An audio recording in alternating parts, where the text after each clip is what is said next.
Cuaderno de un simbólogo. Apuntes sobre ritos, mitos y leyendas.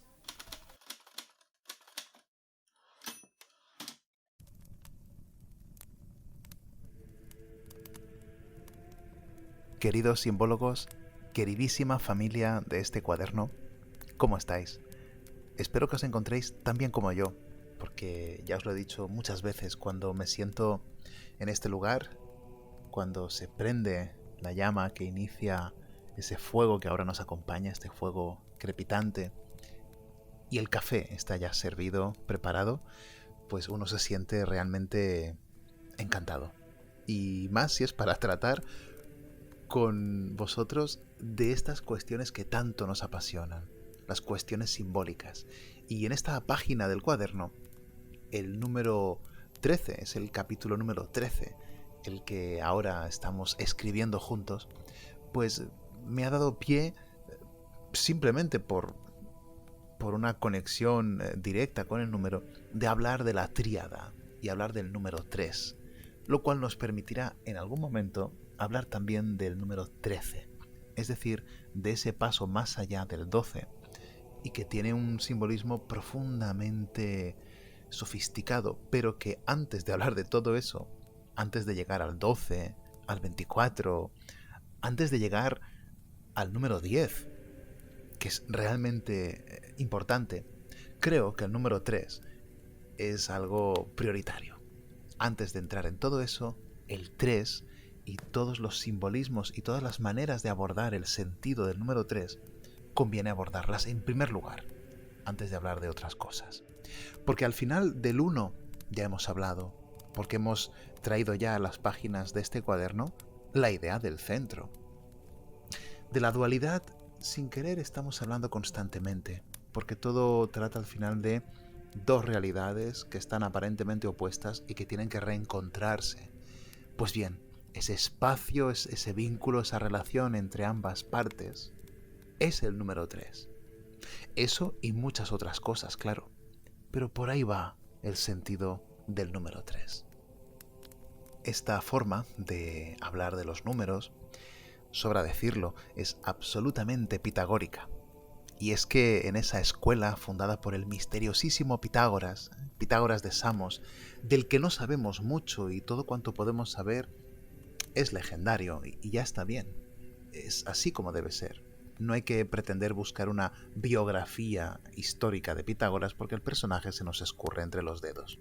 Lo podemos situar, claro, en el siglo VI, en esa cuenca mediterránea extraordinaria que tanto ha dado a nuestra cultura, pero que, aun y así, aunque tengamos una fecha y una geografía, eso no nos explica quién es Pitágoras ni qué es su escuela pitagórica. Sabemos de la escuela más que del maestro, eso es cierto, pero igualmente hay muchas cosas que se nos escapan y lo que conocemos muchas veces viene por discípulos de discípulos, por post-pitagóricos. Platón no deja de ser una especie de pitagórico medio disfrazado, en algunos sentidos, pero conocemos poco. Sin embargo, sabemos que para los pitagóricos, y junto con ellos, toda la tradición simbólica, para los pitagóricos, el número, más que una cantidad, es una cualidad simbólica. Y de hecho, todo es número para ellos. Son los principios fundamentales de la realidad. Para los pitagóricos, el número, aritmos, es el principio de todo cuanto existe, así como algunos presocráticos hablaban de que si el agua era el principio de todo o el fuego era el principio de todo, pues bien, el fundamento del cosmos, el fundamento de esa armonía del universo, para los pitagóricos sería el número. El cosmos entero, para ellos, es una armonía. Ellos hablarán de la música de las esferas, por ejemplo, hablarán del orden y la belleza del universo en términos de armonía numérica, pero, como digo, de todo eso podríamos hablar mucho, pero en realidad lo que nos convoca aquí ahora es el número 3, que es uno de los grandes números para esta escuela que estamos ahora medio esbozando. Para los pitagóricos, esas propiedades cualitativas y simbólicas de los números se podría resumir diciendo que el 1 sería la mónada, es el principio de todas las cosas, es la unidad, es el origen. Imaginamos quizá ahora ese punto dentro del círculo, el circunpunto, de modo que la emanación de ese punto sería el resultado que vemos en forma de circunferencia. Pero fijaros que una emanación ya es como una línea, ¿verdad? Hay una separación. Ahí entra el 2, el número 2, que es la díada, y tiene que ver con la diversidad, con la oposición, con la dualidad, con los opuestos, Y la tríada vendría, de algún modo, como ya hemos apuntado al principio, a resolver esa oposición. Sería el equilibrio entre los contrarios o los aparentes contrarios. De modo que es el número que más tiene que ver con la armonía. Por lo tanto, quedémonos aquí, no pasemos a la tétrada, no lleguemos a la tetractis, la divina tetractis, 1 más 2 más 3 más 4 es igual a 10. No vamos a ir por ahí, nos llevaría muy lejos y ya sabéis que la extensión de estas páginas del cuaderno tienen que ser unos 20 minutos, 25, mucho más sería sobrepasar esos límites que nos hemos autoimpuesto. Porque uno se conoce y sabe que puede estar hablando de estas cosas durante horas y sé que sois generosos, al otro lado seguís estas páginas, pero no os quiero cansar. Entonces permitid que nos quedemos con este número 3 y con la tríada. Creo que sería muy oportuno que para empezar a tratar esta cuestión acudiéramos a una obra reeditada no hace mucho por la editorial Sans Soleil, una obra que lleva por título Simbolismo numérico medieval, de Vincent Foster Hopper, que es uno de esos libros imprescindibles si uno quiere saber algo sobre el simbolismo numérico a la manera tradicional, viendo cuáles son las fuentes, tanto egipcias como babilónicas, y cómo el cristianismo las toma y las aplica en un montón de ámbitos. El libro es altamente recomendable. Y en uno de los primeros capítulos, en una de las primeras páginas, su autor, Vincent Foster, nos cuenta que el enfoque geométrico de las matemáticas es de una gran importancia, porque de algún modo lo abstracto lo hace concreto, lo lleva a una realidad un poco más concreta.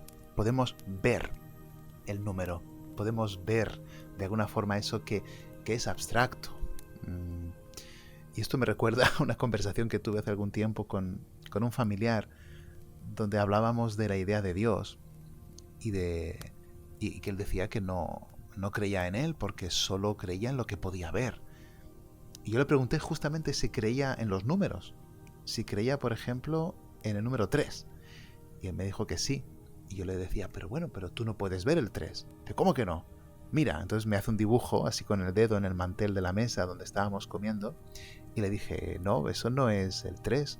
Eso es el dibujo del número 3. Pero no es el 3. Entonces cogió los dedos y los contó. Mira, pues 1, 2 y 3. Y le dije que no, que eso eran 3 dedos, no es el número 3. Bueno, al final alguien dijo, deja al chiquillo tranquilo, hombre, que coma tranquilo. Déjalo ya con tus cosas. Pero habría estado muy bien continuar esa conversación porque lo que vemos nos resulta más fácil, ¿no? Empezar a ver lo invisible a través de sus manifestaciones es importante, ¿no? Y en fin, esto que parece algo muy simple, en realidad no lo es tanto. Y como decíamos en este capítulo que le dedica Vincent Foster a la teoría pitagórica de los números, él nos indica que Filolao, que es uno de los responsables de que el pitagorismo sobreviviera, es un personaje del siglo V a.C., uno de los más importantes transmisores de la escuela pitagórica, pues decía que gracias a los números las cosas se conocen. Fijaros, conocemos gracias a los números. Y porque en el mundo reconocemos la acción de esos números. El número 1 representa un punto. El número 2 da extensión, ya que al unir dos puntos se produce una línea. Pero ni el punto ni la línea son en realidad objetos tangibles.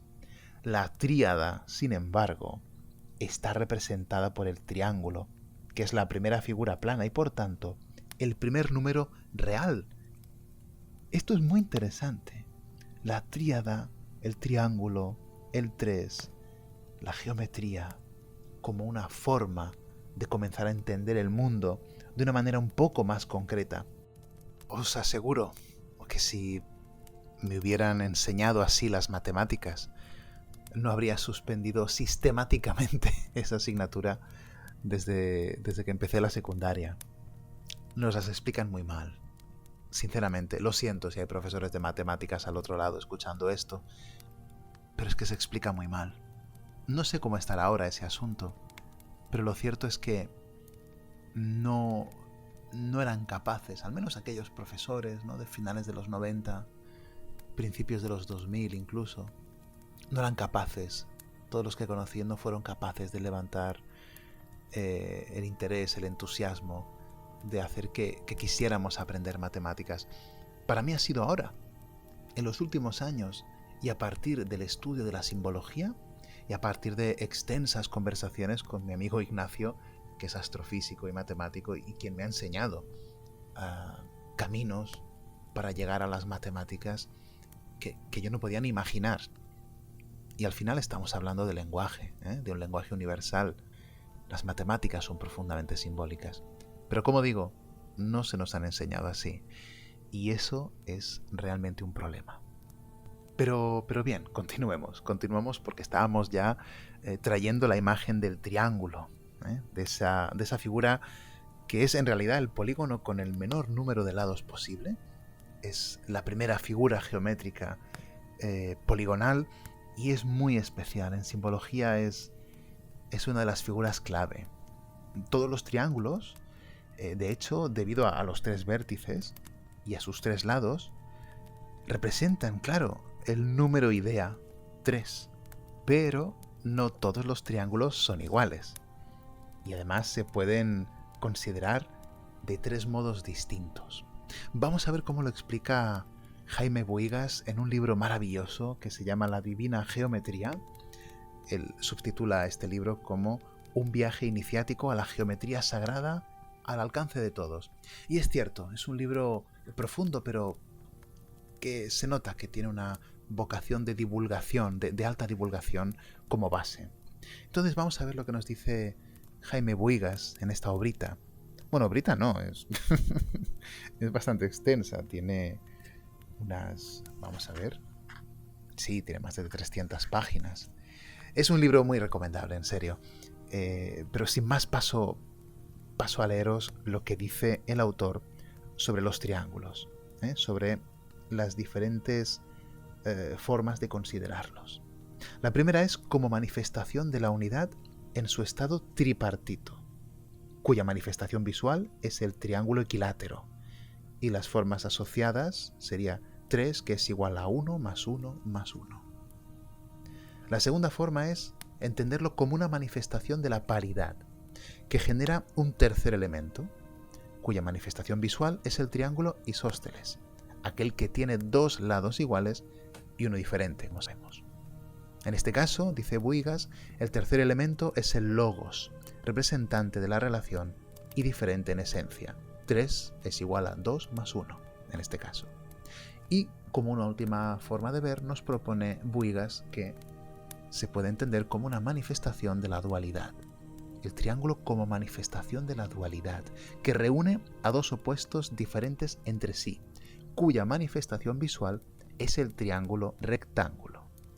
Añade después que los triángulos rectángulos son, sin lugar a dudas, la implacable casta dirigente de la sociedad triangular. Él siempre tiene estos giros, tiene esta forma un poco humorística de tratar las cosas y ayuda a entrar más y mejor en el texto e incluso a relajarnos un poco cuando estamos tratando de cosas tan grandes, ¿no?, como la geometría. Acaba diciendo que la característica de los miembros de esta casta es que 2 de sus lados son perpendiculares, es decir, forman un ángulo recto de 90 grados.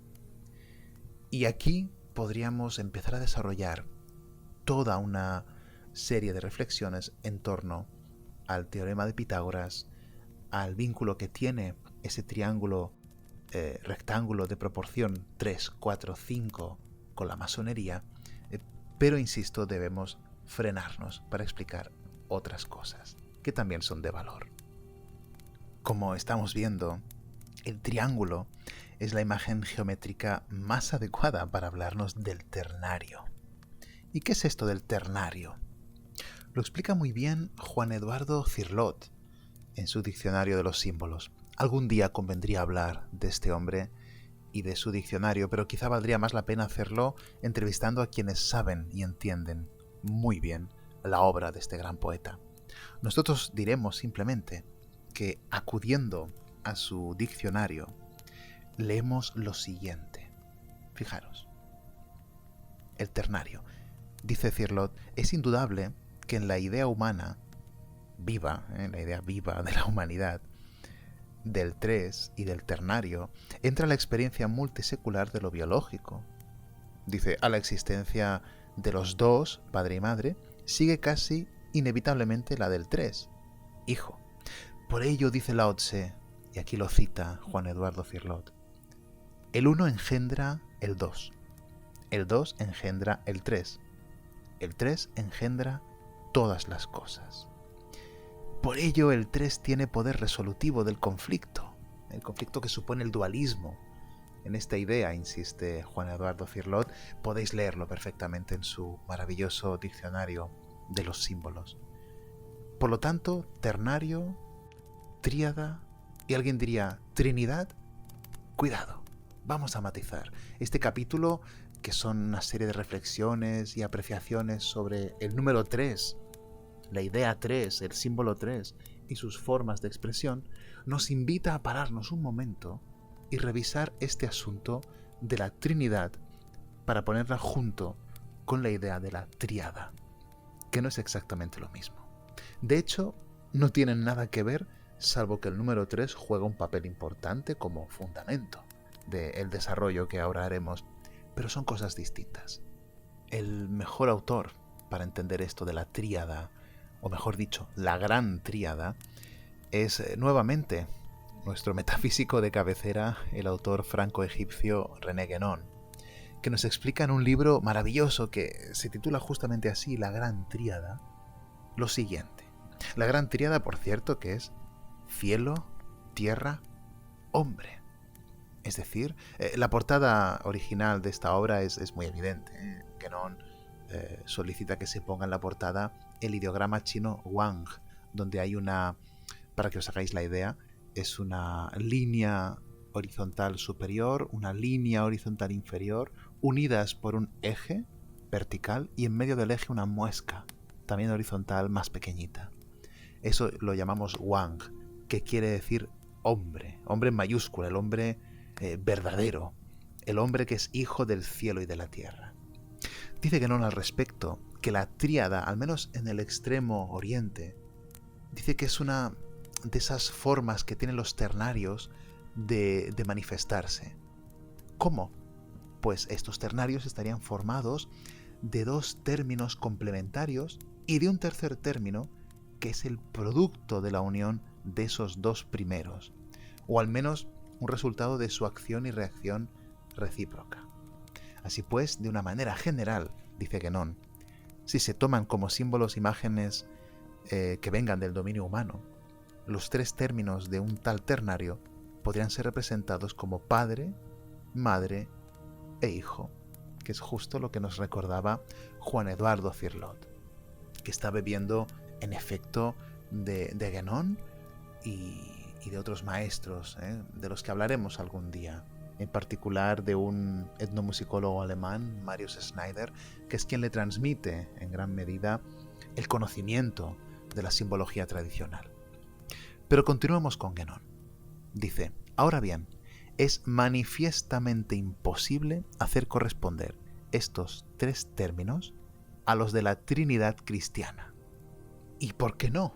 Nos podríamos preguntar. Bueno, porque son cosas distintas.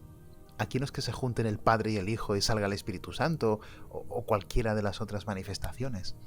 Aquí es otra cosa, completamente distinta en realidad.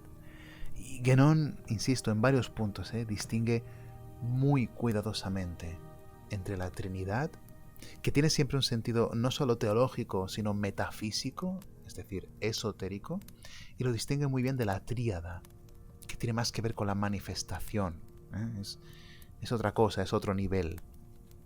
Para Guénon, la Trinidad y la tríada no son equivalentes, aunque ambas impliquen, entre comillas, tres principios, pero es distinto, porque la Trinidad tiene una naturaleza que es un principio no manifestado, mientras que lo otro, la tríada, tiene que ver con la creación, con la diferenciación hasta cierto punto.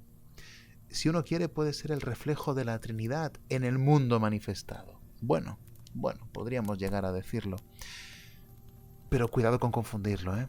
La Trinidad pertenece al principio, en mayúscula, mientras que la tríada pertenece a la manifestación de ese principio, si se quiere, en el mundo.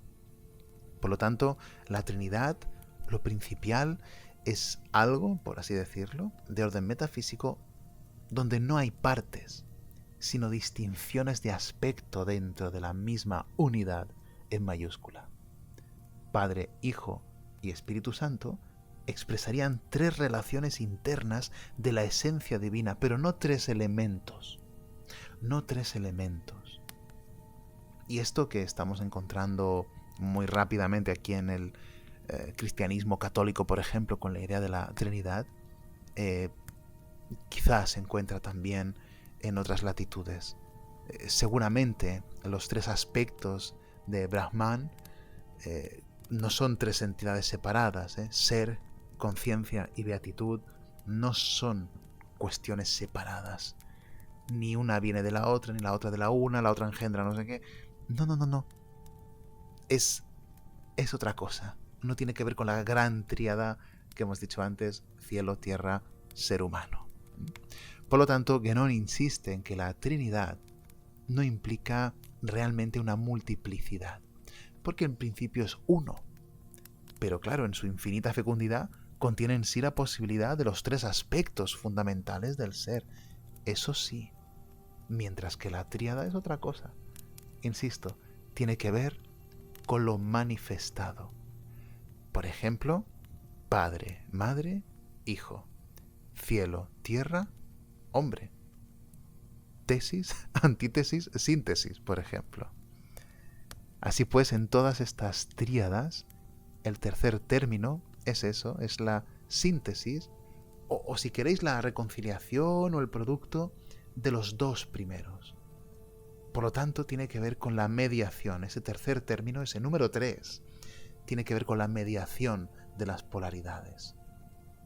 Toda tríada legítima, nos diría Guénon, es una imagen de la Trinidad principal, que de algún modo se refleja en el plano de la manifestación.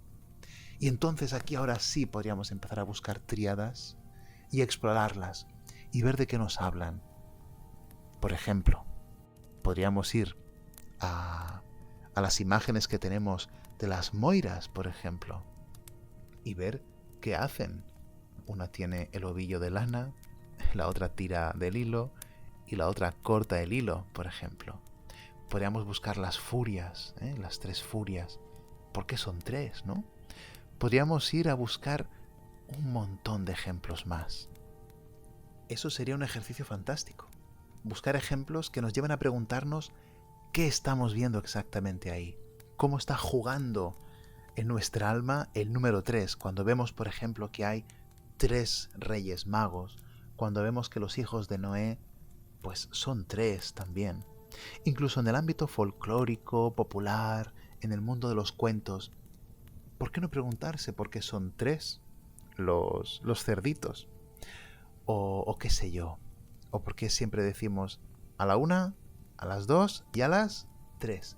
¿Por qué 3 veces? ¿Por qué necesitamos que sea el número 3 y no otro?